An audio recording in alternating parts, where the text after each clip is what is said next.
Beginning of 2013, Christine is diagnosed with stage 4 breast cancer. How bad is it, doctor? I'm sorry, Christine. The cancer has spread to your bones. Christine is devastated. She tries to stay strong for her daughters, but the weight of her illness and her failing marriage is too much to bear. I can't believe this is happening, she confides to a close friend. I just want to be there for my kids. Despite the prognosis, Christine undergoes aggressive treatment. She has had multiple surgeries, chemotherapy, and radiation therapy. The side effects are brutal, leaving her weak and bedridden for days at a time. Charlie does his best to support her, but his health issues and their ongoing marital strife make it difficult. Chrissy, you need to take your meds, Charlie insists one morning. I don't want to, Christine snaps, tears in her eyes. They make me feel worse. As Christine's condition worsens, so does her mental state. She becomes increasingly dependent on pain medication and marijuana to cope with the physical and emotional pain. One night, Christine has a particularly bad episode.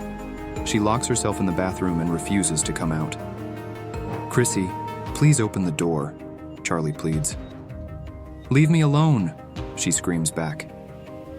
Fearing for her safety, Charlie calls the police again. When they arrive, Christine finally opens the door, but she's in a state of complete distress. Mom, are you okay? Caitlin asks, her small voice trembling. Christine breaks down, hugging her daughter tightly. I just want to feel better, sweetheart. Despite the ongoing chaos, Christine's love for her children remains unwavering. She continues to fight her illness with everything she has, but the toll it takes on her family is immense. One day, when the couple was riding their car, they got involved in a fatal car accident. The police report states that her vehicle veered off the road and struck a tree almost head-on. Christine, Charlie's voice breaks as he learns the news. Charlie's death leaves Christine and the girls devastated. The community rallies around them, offering support and condolences. A week later, the community holds a memorial for Charlie. Christine seemed like someone who had just been widowed. She was quiet and seemed sad.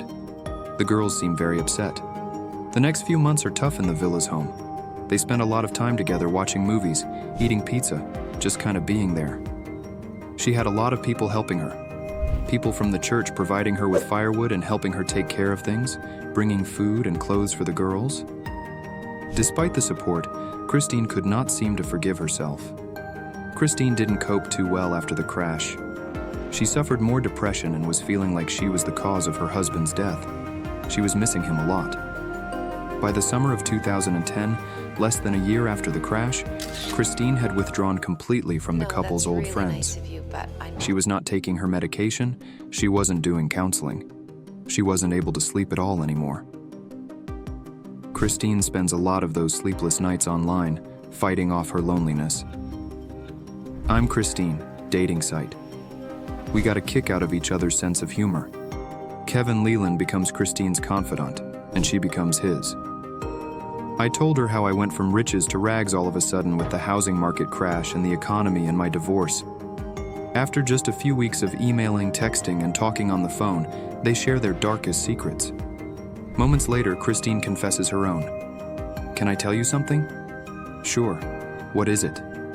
I killed my husband. What? It wasn't an accident. I killed my husband. We hadn't even met face to face when she outright confessed. It was extremely heartfelt. Was this guilt talking, or could Christine be telling the truth? Kevin decides he needs to tell authorities what happened, but first, he needs proof. It was about 8 weeks later that I finally brought a tape recorder and recorded a confession. Even though Kevin had provided recordings to the police, recordings that were legally admissible in a court case, they asked Kevin to go back, talk to Christine again elicit confessions from her, but this time recorded with a search warrant in hand. But this time, Christine does not confess to crashing the car on purpose. Then, 6 weeks after the first visit from the police and 2 years after Charlie's death, Christine decides she has something to tell them. Christine did smash the car into the tree on purpose, but says she had a good reason. Christine told Detective Annis that Charlie was abusive, verbally abusive to her. She also tells him she was on a long list of prescribed medications. According to Christine, on the day of the crash, she and Charlie had been arguing for hours. She says this was typical, part of a long-standing pattern of psychological abuse. They had an appointment at Northeast Kingdom Television. Christine was tired, not feeling well, and didn't want to leave.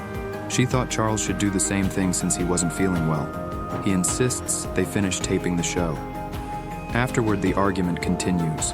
Christine says she just snapped. I wanted to go on the wrong side of the road and have a head-on collision and kill us both. I just hit the gas and the car went right into the tree. I guess maybe I just didn't aim right. In her statement, Christine told police that the long and severe verbal abuse had taken a toll on her. Christine says the impact is not as deadly as she had expected. Detective Annis believes Christine's account of long-standing emotional abuse, but she has just confessed to the murder. The statements that Christine made were enough for me to call the state's attorney and ask for her arrest for first-degree murder. On December 1st, 2011, more than 2 years after Charlie's death, Christine Villas was charged with his murder. She is held without bail pending trial. When Christine was put in jail, it was a huge shock to her. It just all came crashing down. But Christine's trial never happens. Instead, Christine decides to plead guilty to second-degree murder. Good afternoon, Ms. Villas. I'm Judge Thomas Rogers. How do you plead? Guilty, Your Honor. This court accepts your guilty plea and sentences you to 20 years to life in prison. Afterward, Christine tells her lawyer she believes her punishment is too harsh, but she understands why she received the sentence.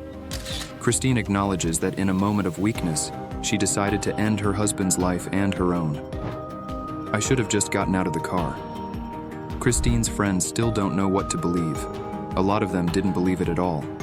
Christine was a very good person and was one of the people who were not capable of that.